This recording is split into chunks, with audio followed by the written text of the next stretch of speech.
성도 여러분 안녕하십니까?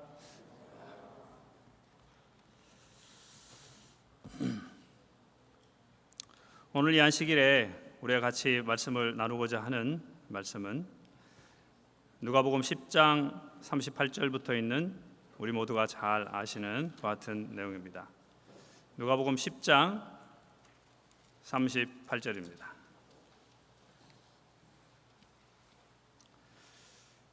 성경을 좀 같이 자막이 나오겠습니다만 또 그래도 성경을 좀 같이 펴셔서 읽으시면 좋겠다 생각합니다. 38절부터 있는 내용이죠. 우리 42절까지 성경을 찾으셨으면 같이 한번 좀 읽겠습니다. 제가 먼저 짝수절 읽겠습니다. 우리 성도님들께서 홀수절 이렇게 같이 읽어주시면 감사하겠습니다. 38절입니다. 그들이 길 갈 때 예수께서 한 마을에 들어가시매 마르다라 이름하는 한 여자가 자기 집으로 영접하더라.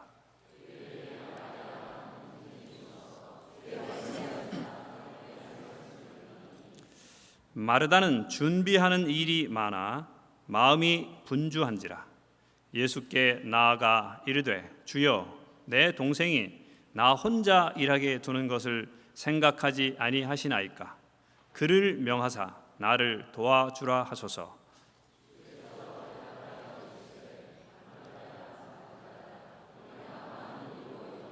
다 같이 읽겠습니다. 42절 시작. 몇 가지만 하든지 혹은 한 가지만이라도 족하니라. 마리아는 이 좋은 편을 택하였으니 빼앗기지 아니하리라 하시니라. 누가복음 10장 38절부터 있는 내용에 이 마르다와 마리아의 이야기가 기록되어 있습니다. 누가복음 10장은 우리 여러분께서 많이 이렇게 좀 익숙한 장이시죠? 우리가 누가복음 10장 하면 가장 먼저 떠오르는 것 같은 사건이 무슨 사건이 있습니까? 사마리아인의 비유가 바로 이 앞에 예수님께서 언급하고 있으시죠. 또 누가복음 10장 1절부터 있는 내용부터 사마리아인의 선한 사마리아인의 비유까지 이렇게까지는 70인을 보내셔서 예수님께서 많은 것 같은 사람들에게 복음을 증거하신 그 같은 내용이 기록되어 있습니다. 그 다음에 선한 사마리아인의 비유, 이제 그 다음에 잠깐 이 사건이 나옵니다. 그 다음에 11장을 보시면 예수님께서 주기도문을 가르쳐 주십니다. 그 다음에 그 주기도문 바로 뒤에는 기도를 아주 끈기 있게 우리가 잘 아는 이렇게 여행 중에 여행 중에 있는 벗이 왔을 때 다른 사람에게 가서 이렇게 떡덩이를 빌렸는데 그 사람이 막 귀찮아하지만 벗 때문에 인해서가 아니라 그 사람의 강청함 때문에 이렇게 떡을 준다는 뭐 그런 말씀을 이렇게 하고 있는 것을 볼 수 있습니다. 어쨌든 그 사이에 그래서 굉장히 활동적인 또 선한 일을 하라고 하시는 그 말씀을 굉장히 많이 하신 다음에 그 다음에 이 사건이 언급되어 있고 그 다음에 기도에 대한 예수님의 말씀이 언급되어 있습니다. 물론 이 사건들은 누가복음은 이렇게 시간적인 순서를 그대로 따른 것은 아닙니다.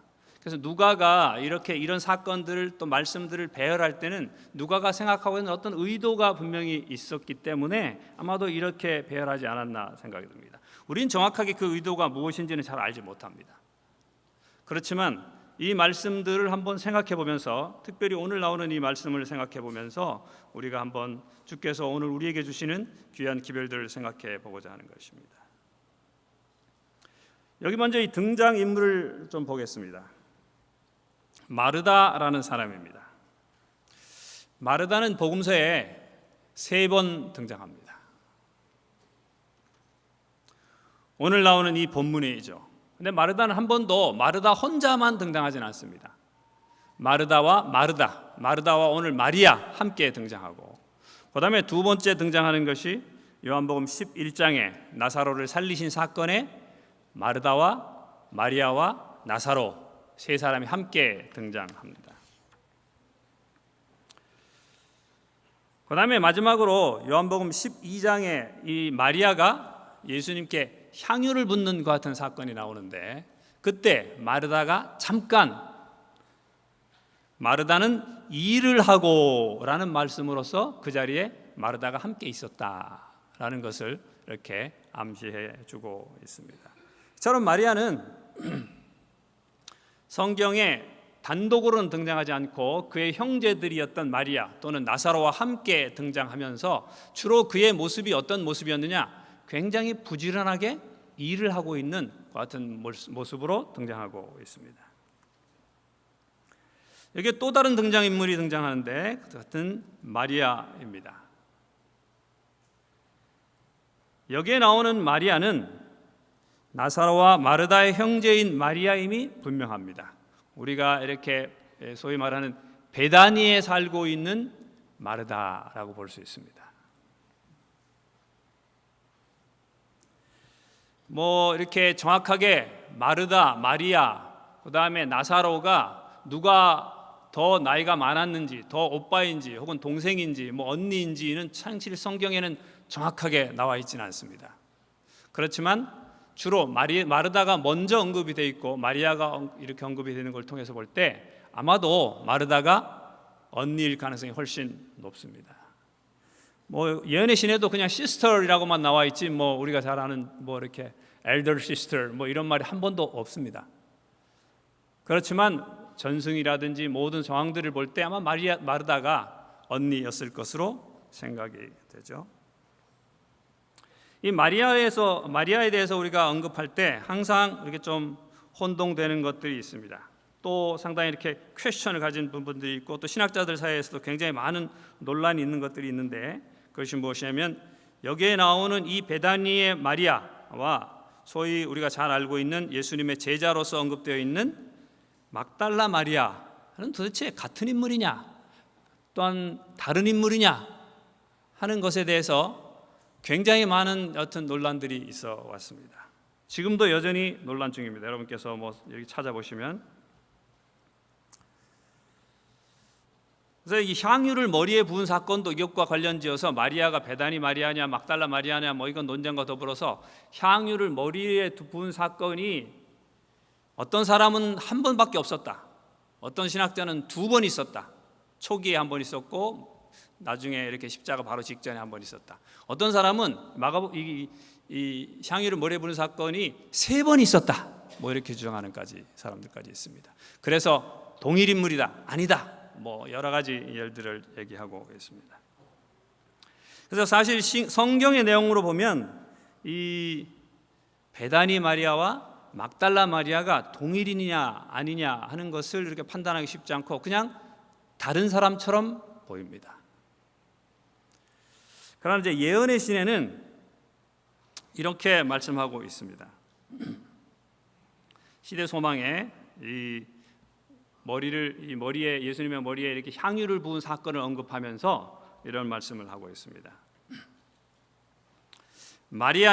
여기에 마리아는 베다니의 마리아입니다. 큰 죄인처럼 주목을 받았었으나 제가 이렇게 괄호에 넣은 것은 제가 넣은 것입니다. 그리스도께서는 그의 생애를 꼴지어 왔던 환경들을 아셨다. 마리아는 그의 마음과 정신을 지배하고 있던 사귀들을 7번이나 책망하시는 그리스도의 음성을 들었다. 이건 막달라 마리아에게 있었던 사건을 성경에 언급하고 있는 것입니다. 타락하여 그 심령이 사귀의 거처가 되었던 자가 구주와 매우 가까이 교제하고 또한 봉사하는 자가 되었다. 예수의 발 아래 앉아서 예수에게 배운 사람은 마리아였다. 지금 우리가 언급하고자 하는 바로 이 사건이죠. 이 베다니의 마리아를 언급하고 있습니다. 예수의 머리에 귀중한 기름을 붓고 눈물로 예수의 발을 씻은 사람은 바로 마리아였다. 지금 언급하고 있는 예언의 신 언급하고 있는 바로 이 사건 베다니의 마리아입니다. 마리아는 십자가 곁에 섰었으며 무덤까지 그를 따라갔다. 그 다음에 예수의 부활 후에 무덤에 제일 먼저 나타난 사람은 마리아였다. 부활하신 구주를 처음으로 선포한 사람도 마리아였다. 그래서 이것은 성경의 언급들을 보면 막달라 마리아임이 매우 분명합니다. 이와 같은 사실을 통해서 볼 때 적어도 와인 여사는 막달라 마리아와 베다니 마리아가 동일인으로 바라본 것 같습니다. 성경에는 이렇게 명확하진 않습니다만 예언의 신은 그렇습니다. 그래서 이런 많은 것들을 통해서 우리는 마리아가 여러 가지 사건을 통해서 베다니는 예루살렘 근처의 동네이고 막달라는 저기 갈릴리 근처의 동네입니다. 그래서 굉장히 많이 떨어져 있기 때문에 어떻게 이것을 조화시킬 것이냐에 대한 또 많은 얘기들이 있고, 여러분께 성경 주석을 참조하시면 거기에 대한 내용들도 언급되어 있는 것을 볼 수 있습니다. 어쨌든 이렇게 마리아는 많이 등장합니다. 오늘 이 사건에서도 마리아는 크게 언급되어 있지 않고 그가 이렇게 한 행동만 언급되어 있지만, 그러나 예수님께서 그의 행동에 대해서 긍정적인 반응을 보이셨다는 사실을 우리는 볼 수 있습니다. 오늘 저는 이 사건을 통해서 주시는 기별을 두 가지를 전달드리고자 합니다. 첫 번째는 마르다의 요청에 나타난 것입니다. 마르다는 이렇게 얘기했습니다. 그들이 길 갈 때 예수께서 한 마을에 들어가시매, 이 마을은 어떤 마을일까요? 베다니였을 것입니다. 마르다라 이름하는 한 여자가 자기 집으로 영접하더라. 와인 여사의 기록을 보면 이것은 예수님께서 첫 번째로 베다니에 있는 이 사람들의 집에 들어간 첫 번째 일이라고 말씀하고 있습니다. 아마 이때 처음 마르다와 마리아와 이 나사로를 만나시고 또 이렇게 초청했으니까, 그래서 만나서 거기서 여러 가지 경험들을 하시고 그 다음부터 아마 자주 방문하셔서 가깝게 지내셨던 것으로 추정됩니다. 어쨌든 시대 소망의 표현은 그렇게 있습니다. 이것은 첫 번째 베다니의 방문입니다. 그래서 마르다라 이름하는 여자가 이렇게 자기 집으로 초대했습니다. 그에게 마리아라 하는 동생이 있어 주의 발치에 앉아서 그의 말씀을 듣더니, 마르다는 이 예수님을 왜 초대했습니까? 식사 대접하려고 초대했을 것입니다. 그래서 그녀가 의도한 대로 식사를 대접하기 위해서, 왜냐하면 여리고로부터 거기까지 와서 굉장히 힘들고 또 많은 일들을 하시기 때문에 아마 이렇게 평소에 내가 꼭 우리 동네에 오시면 한번 식사를 대접해야 되겠다라고 생각을 했었을 것입니다. 그래서 아마도 예루살렘으로 가는 도중에 베다니에 들렸을 때 아마도 이 마리아라는 이 여자가 처음으로 이 여성이 예수님과 그의 제자들을 초대했던 것 같습니다. 그래서 예수님께 식사를 대접하기 위해서 초청했습니다. 그런데 마리아라는 동생이 있는데 주의 발치에 앉아서 그의 말씀만 듣고 있습니다. 그때 이 마르다가 요청합니다. 마르다는 준비하는 일이 많아 마음이 분주한지라 주여, 내 동생이 나 혼자 일하게 두는 것을 생각하지 아니하시나이까. 그를 명하사 나를 도와주라 하소서. 마르다는 준비하는 일이 많아서 마음이 분주했습니다. 여기 준비하는 일이라는 것은 디아코니아입니다. 우리가 많이 들었던 말씀이죠. 섬김, 봉사하고 뭘 준비하고 하는 것들이 이렇게 섬기는 일에 아주 마음이 굉장히 분주했습니다. 그는 예수님을 모신 목적이 식사를 대접하기 위해서인데, 마리아는 자기의 목적과는 전혀 상관없이 예수님의 말씀을 듣는 데만 집중하고 있기 때문에 좀 화가 났던 것 같습니다. 마르다는 아마도 이 예수님을 포함한 대식구를 준비하는데 자기 혼자 하는 것이 분명히 버겁고, 아마도 예수님을 대접하는 그 일에 마리아가 당연히 도와주리라고 생각해서 아마 이렇게 예수님을 초청했을 것이죠. 그런데 자기 혼자 하기는 너무 벅차기 때문에 아마 이렇게 좀 화가 났을 것입니다.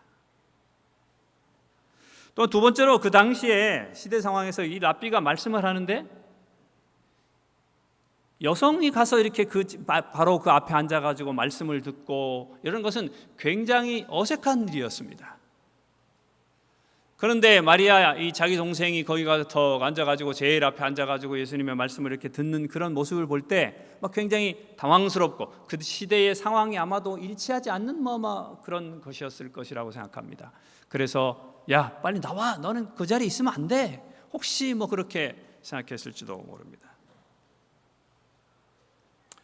그래서 그녀는 현재 상황에서 예수님의 면전에서 말씀을 듣는 것보다는 자기처럼 예수님과 그의 제자들, 또 그의 형제였던 나사로 이런 사람들을 위해 식사를 준비하는 것이 당연했다고 생각하고, 또 그것이 그 당시의 사회적 환경에 맞다고 생각했습니다. 성경에는 기록이 안 되었지만 아마도 처음에는 마리아에게서 말씀하지 않았을까, 이거 먼저 얘기하지 않았을까 생각해 봅니다. 야, 빨리 나와. 눈치 없이 거기 앉아 있어. 뭐 이렇게 얘기했을 수도 있습니다. 야, 인마 내가 일하는 거 안 보여? 뭐 이렇게 얘기했을 수도 있겠죠. 뭐 우리 흔히 상상해 볼 수 있는 거 아니겠습니까? 언니가 뭐 저기서 열심히 일하고 있는데 이렇게 동생이 거기 앉아 있으면 가가지고 당연히 뭐 이렇게 했을 것이라고 생각이 듭니다. 그런데 마마도 마리아는 요지부동이었던 것 같습니다. 뭐 언니가 말하거나 말거나 뭐 이렇게 하고서 거기 있기 때문에 야, 이것 봐라, 이거 내 말도 안 듣네. 그래서 예수님께 가서 예수님, 아니 내가 이 마리아에게 이런 말도 했는데 얘가 말을 안 듣는데 예수님께서 보셨죠? 얘 말 안 듣는 거. 예수님께서 좀 이거 가만 내비두면 되겠습니까? 빨리 이게 좀 얘기 좀 해주세요. 라고서 인전에 예수님께 가서 요청을 했던 것으로 볼 수 있습니다. 때때로 우리는 죄로 말미암아서 왜곡된 우리 자신에 대한 어떤 생각을 기준으로 많은 것을 판단할 때가 있습니다. 항상 나의 기준이 바르고 옳고 또 최상이고 다른 사람의 것은 좀 잘못됐거나 혹은 낮게 생각하고자 하는 경향들이 있습니다. 조금 더 나아가서 이제 내게 어떤 힘이 있을 때는, 그래서 내가 생각하고 있는 것을 다른 사람에게 이렇게 실행시키고자 하는 같은 생각들을 가질 경향이 많이 있습니다. 마리아는 현재 상황에서 자신이 하고 있는 일은 마리아가 하는 일보다 더 중요하고 긴급하고 또 예수님께서도 그것을 인정하셔야 된다고 생각했었을 것입니다. 그래서 예수님께 요청했습니다. 예수님, 내가 지금 하고 있는 일이 더 중요하기 때문에 마리아에게 말씀하셔서 나를 도와주라고 말하는 것이 당연한 일입니다. 라고 예수님께 요청하고 있는 것입니다. 우리는 현재 포스트 모던 시대에 살고 있습니다. 절대적 가치가 없고 각자의 가치관을 서로 인정하고 받아들이는 것처럼 보이는 시대죠. 그러나 이 굉장히 이렇게 관대하고 다른 사람의 가치를 서로 인정해 주는 것 같은 시대일지라도 결국 실제적으로 나의 가치와 상대방의 가치가 부딪힐 때는 결국은 힘의 논리에 부딪히게 됩니다. 자신의 가치를 밀어붙이는 것이죠. 옛날에 이 포스트 모던 이전에 근대 이데올로기 시대에는 그래도 서로의 가치가 충돌할 때는 비록 그 가치 때문에 목숨을 바치고 서로 막 싸우기도 했지만은, 그러나 그때는 어떻게 했냐면은 그래서 옳은 것이 무엇이냐라는 그것을 찾기 위해서 노력했습니다. 내 것이 옳으니까 내 것을 무조건 갖다가 이렇게 밀어붙이는 것이 아니라, 그래 그럼 네 생각은 그렇고 내 생각은 이런데 그래서 옳은 게 뭐야 하는 것을 서로 찾고자 하는 같은 대립이 굉장히 강했습니다. 그러나 이 포스트 모던 시대에는 이제 절대적 가치가 무엇이냐 하는 것을 찾고자 하는 노력은 점점 약해지고, 또 심지어는 절대적 가치는 없습니다. 그러면 무엇이 옳은 것이냐, 무엇이 가치 있는 것이냐, 결국은 다 네 것도 맞고 내 것도 맞지만, 그러나 결국은 그것이 서로가 달라질 때는 결국은 힘 있는 사람들의 논리가 더 맞는 것으로 인정하고 그것을 밀어붙이는 그 같은 시대에 살고 있는 것입니다. 그래서 공산주의와 민주주의라는 그 같은 이데올로기가 끝났음에도 불구하고 여전히 세상은 더 많은 전쟁이 있습니다. 국가 간의 갈등이 더 많아지는 것이죠. 요즘에 우리가 겪고 있는 이 한일 간의 갈등도 여전히 그런 것들 중에 일부라고 생각합니다. 미국이 펼치고 있는 여러 가지 모습들을 통해서 결국은 무엇이 옳고 그르냐 하는 것은 중요하지 않습니다. 누가 힘이 있느냐 하는 것이 결국은 정의고 또한 진리고 그것이 옳은 것으로 받아들여지고 있는 것입니다. 정당들 간에도 마찬가지고 그 다음에 세대 간에도 마찬가지며 가족들 간에도 역시 점점 그런 것들이 많고 있습니다. 서로가 굉장히 서로를 존중하는 것 같지만 결국은 자신의 어떤 힘이 더 센 사람이 결국은 그것을 이렇게 강조하게 되고 그것을 밀어붙이는 것을 볼 수 있습니다. 회사에서도 그런 일들이 많이 있습니다. 이러한 현대사회에서 우월한 위치에 있는 사람이나 집단, 국가, 심지어 종교단체 등이 저지를 가능성이 높은 실수는 무엇이냐? 그것은 자신의 사고와 가치를 전체의 표준으로 삼으려고 하는 것입니다. 마리아는 자신의 것이 옳다고 생각했습니다. 마르다죠. 죄송합니다. 그래서 마리아가 당연히 그것을 따라야 된다고 생각했습니다. 심지어 누구도 따라야 된다고 생각했냐? 예수님도 따라야 된다고 생각했습니다.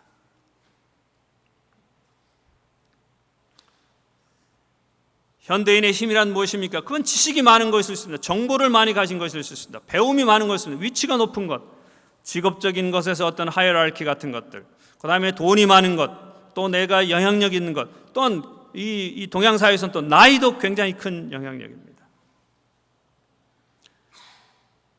이것은 하나님께 관련된 사항에서도 마찬가지입니다. 내가 하는 방식이 하나님께 더 영광을 돌리는 것이다 라는 것이 내가 오래 신앙생활을 했기 때문에, 혹은 내가 더 학위를 더 많이 가지고 있기 때문에, 혹은 내가 어떤 이 교회에 더 오래 다녔기 때문에, 혹은 교회에서 어떤 직분이 더 영향력이 높은 것이기 때문에라는 아주 지극히 적은 것이면서도 또 어떤 면에서는 이렇게 굉장히 큰 것처럼 보이는 어떤 그런 것들이,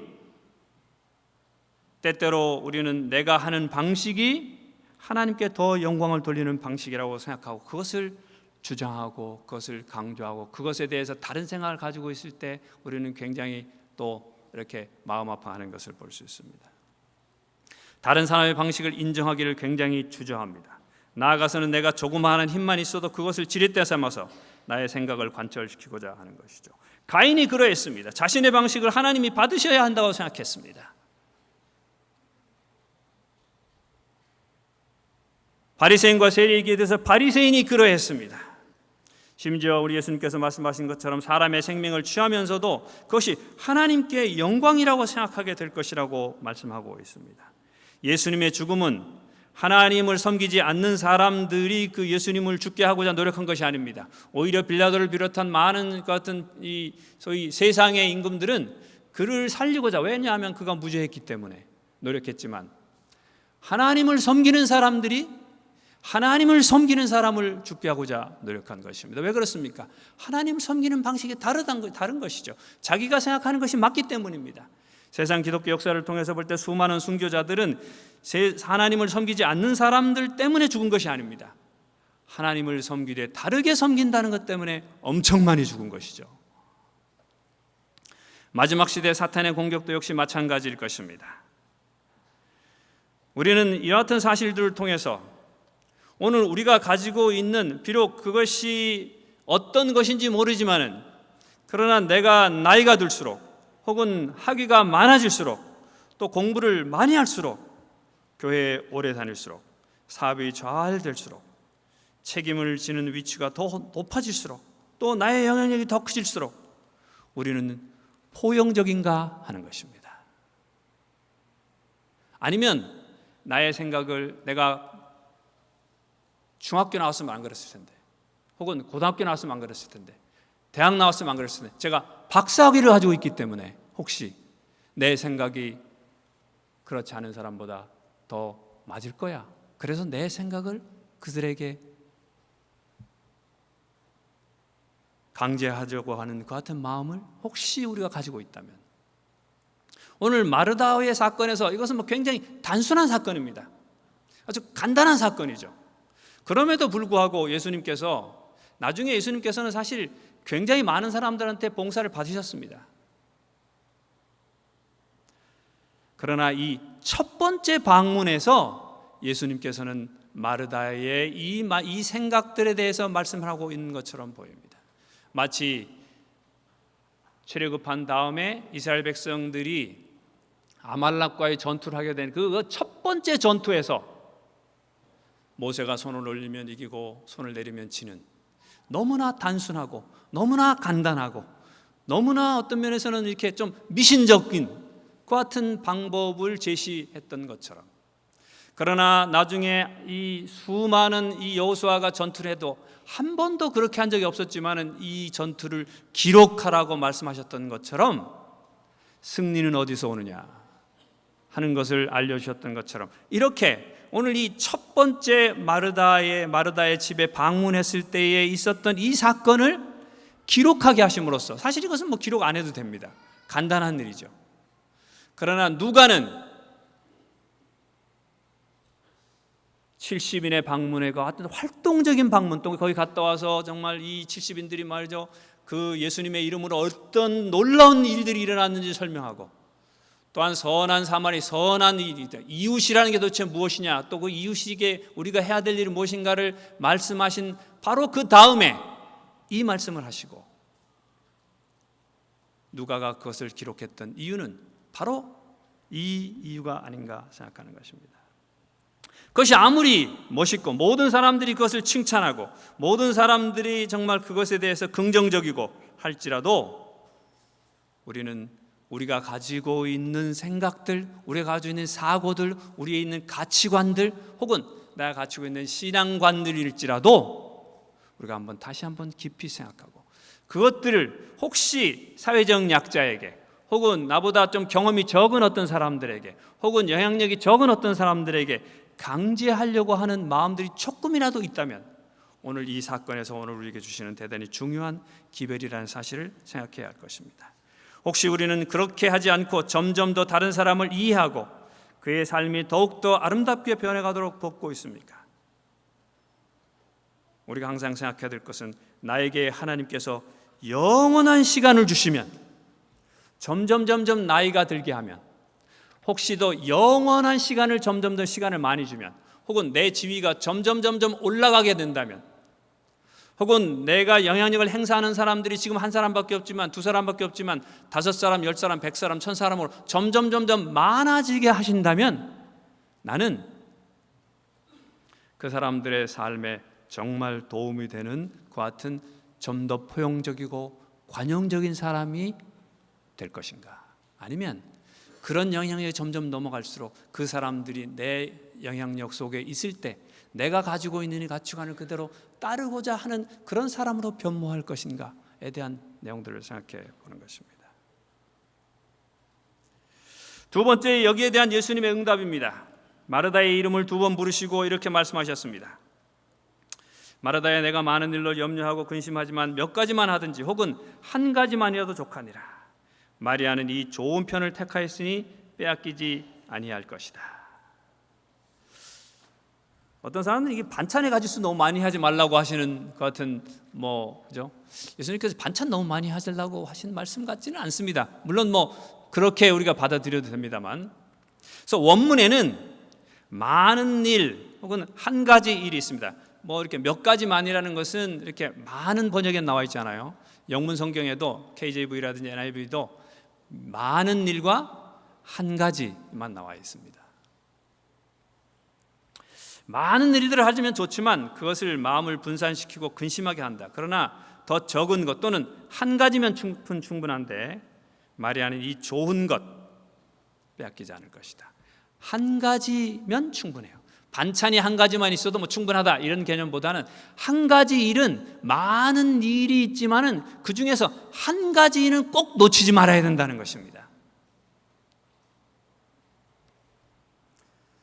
마르다에게 필요되는 한 가지는 무엇입니까? 예수님 말씀하시길 침착하고 헌신적인 정신과 장래와 영생에 관한 지식을 깊이 갈망하는 마음과 영적으로 상상하는 데 필요한 은혜라고 말씀하고 있습니다.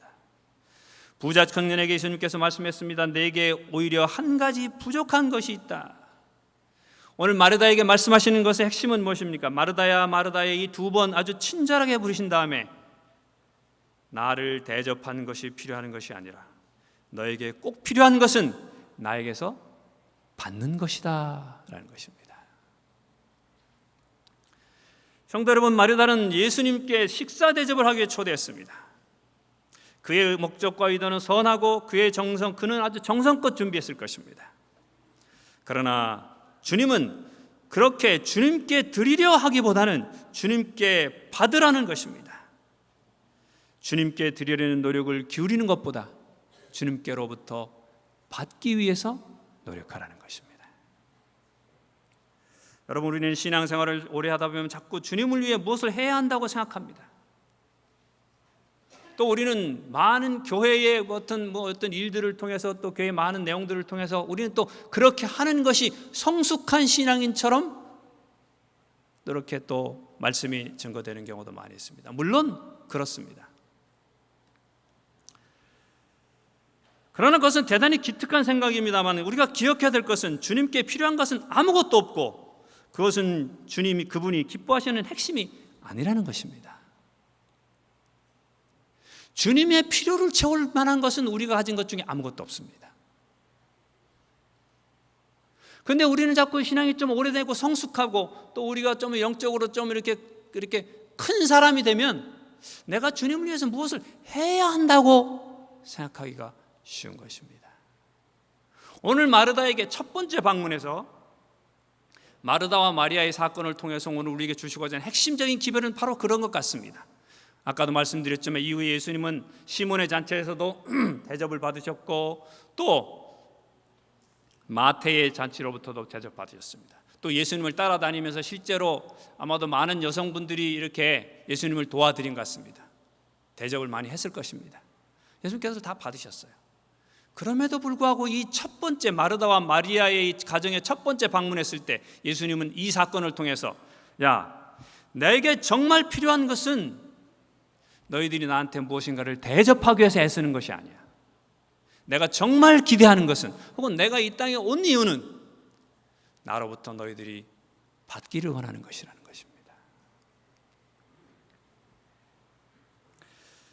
그분의 필요를 채우기 위해서 무엇을 하지 말라는 것이죠. 그분을 기쁘시게 하려고 노력하지 말라는 것입니다. 단지 그분께서 주시고자 하는 것을 받으려고 노력하는 것이 예수님의 답변의 핵심입니다. 누구처럼요? 어린아이처럼. 예수님은 마태복음 19장 14절 예수께서 이르시되 어린아이들을 용납하고 내게 오는 것을 금하지 말라. 천국이 이런 사람의 것이니라. 어린이들은 어떻습니까? 그들은 받는 것을 당연하게 여깁니다. 그들은 받으면서도 내가 이거 언젠가 빨리 이거 아빠한테 갚아야지. 전혀 그런 생각하지 않습니다. 그들은 자신들이 그런 능력이 없다는 것을 잘 알고 있습니다. 그래서 그들은 절대로 대접하려고 하지 않습니다.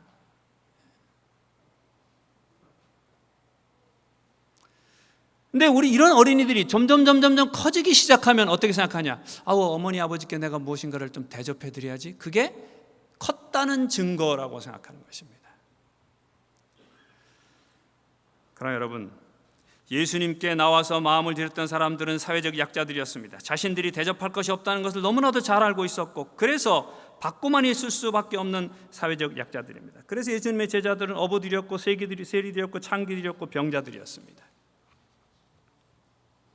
그런 사람이 하늘에 가깝다고 말한 것이죠. 왜 그렇습니까? 그들은 자신들이 예수님께 대접하는 사람들이 아니라 예수님께로부터 받을 수밖에 없는 아주 연약하고 무지하고 내가 가진 것은 아무것도 없다는 사실을 저 구구절절히 그의 사회적 환경을 통해서 깨달았기 때문입니다.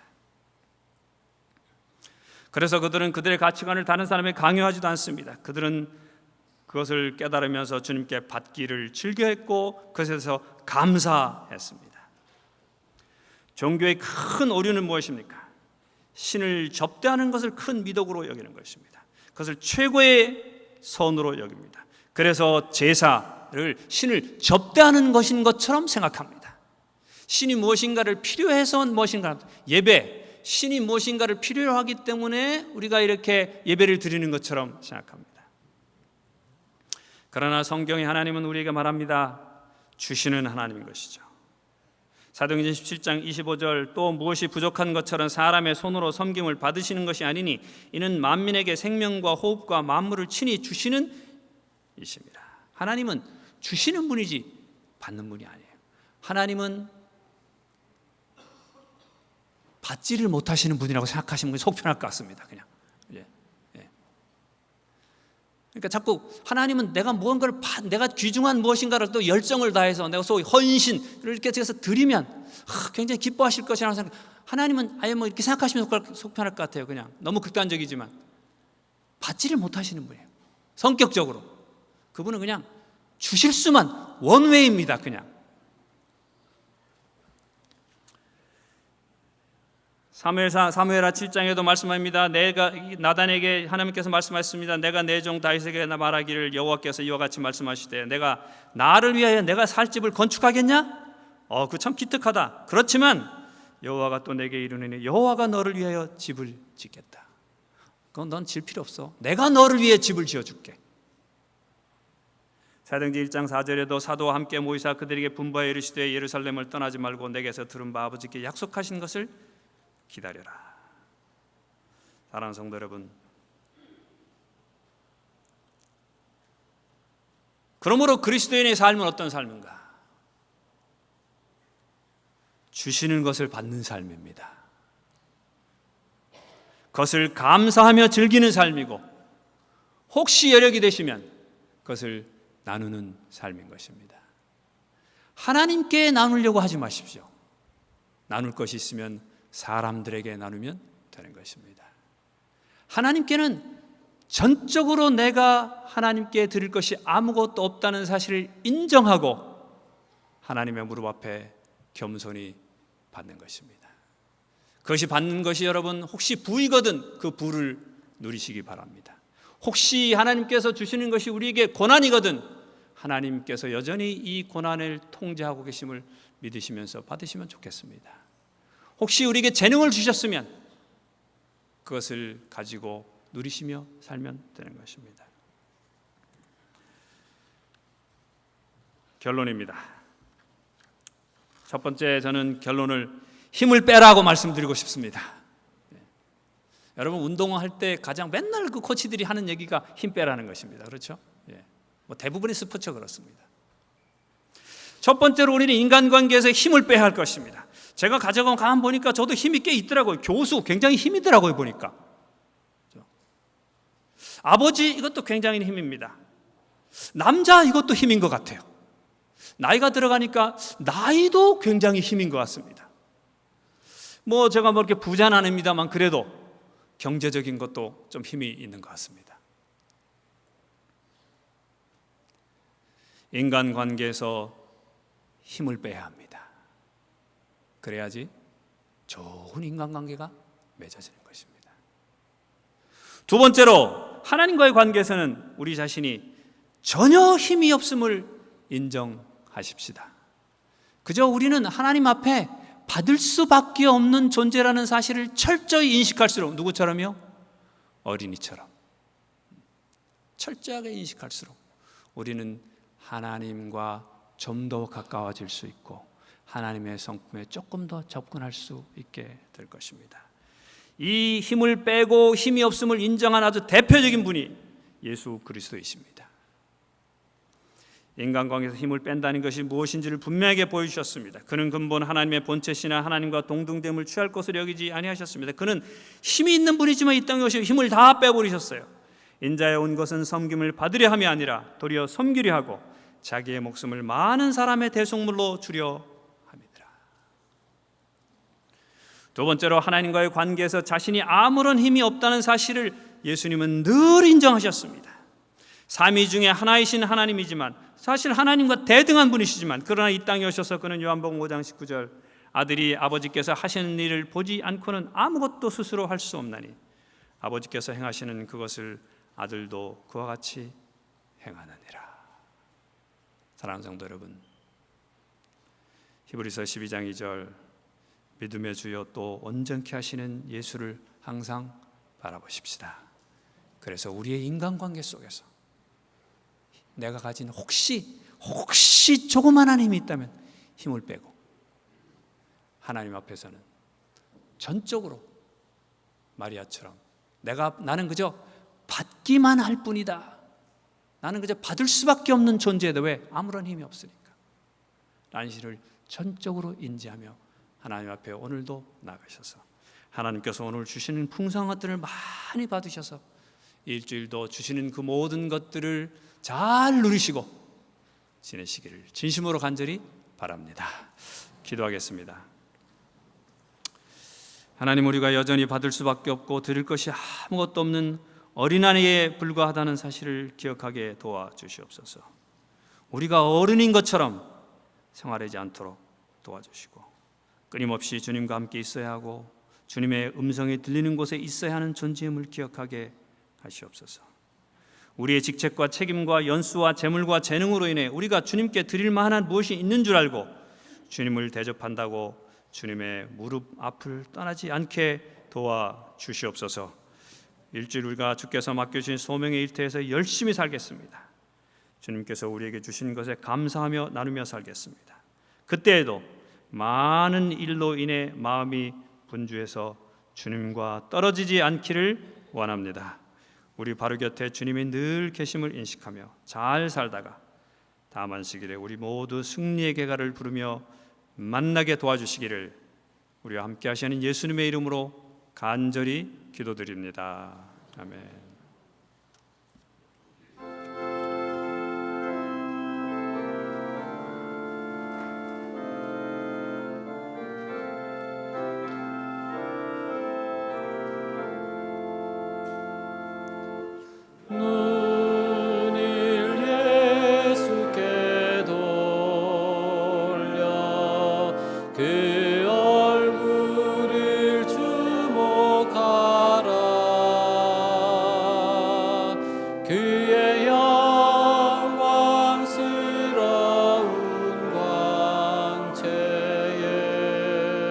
세상 영원히 사라지네.